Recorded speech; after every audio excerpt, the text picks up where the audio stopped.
Ekaterina was a wonderful homemaker, a good wife, and a perfect mother. Everyone thought she was beautiful and smart. Everyone except her husband. He always found something to criticize. "How long are you going to stay on maternity leave? It's hard for me alone. I'm the only one working, but there are 3 mouths to feed. I can't afford anything for myself. I work online and don't ask anything from you, only for our son." "Nikolai, you were happy when he was born," she reminded him. "I work," he mimicked her.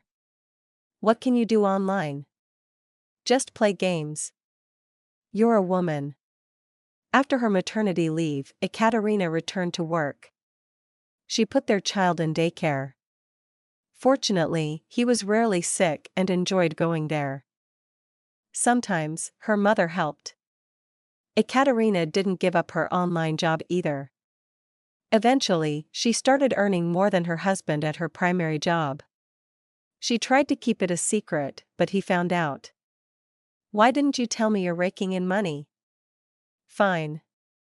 Don't ask me for anything anymore. You're so sly. Buy everything yourself, pay for everything yourself."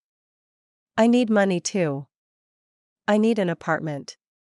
"What apartment?" "We have one. We live in it." "A separate one." "This one is yours." "What if you kick me out?" "But you must give money for the child and for food too." "I was feeding you. Now you feed me." "But I'm pregnant." "We're going to have another child." "You must be out of your mind. Get an abortion."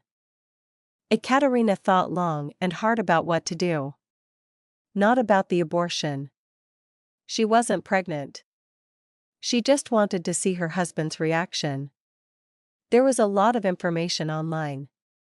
Forums, advice from friends, and her mother. "Ekaterina, wake up. He started an affair while you were on maternity leave. He hides it carefully. And now she's pregnant.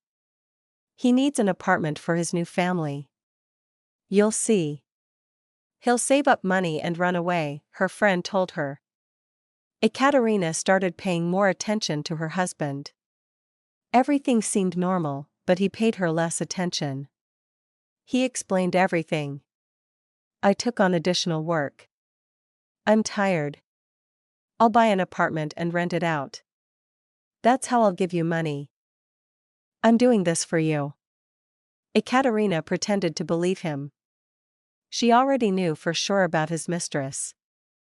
And Nikolai stopped contributing to the family budget altogether. So Ekaterina decided to act. He didn't give money for the child, so she filed for child support. She learned so many new things about herself from Nikolai's yelling all evening after the child support decision was made. Then he suddenly announced that he was filing for divorce. He said he had had someone else for a long time and that they had nowhere to live. Now he had saved up, but he could only buy a one-room apartment after the divorce because of Ekaterina. He even remembered the abortion he had told her to get. "Couldn't live in a 2-room apartment?" "Leave. I have nowhere to go for now. I'll leave after the divorce. I'll decide when to divorce." "Oh really?" Ekaterina already had a plan. The next day she took a day off. She filed for divorce and for the division of property. For the division of jointly acquired assets. And that included Nikolai's account. She knew very well that he kept the money in his account. He didn't trust anyone but himself. She had endured for a long time. Their son had grown up and was now in 2nd grade. While Nikolai was at work and their son was at school, she packed his things and changed the locks. After school, she took their son to her mother's place. Seeing her husband's car out the window, she put his things on the landing. The divorce was tough. Nikolai challenged paternity. He didn't want to share the money.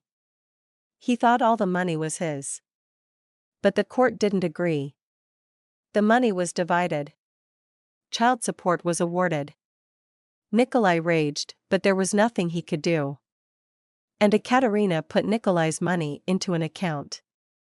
It would come in handy for their son's future. That's how the divorce went.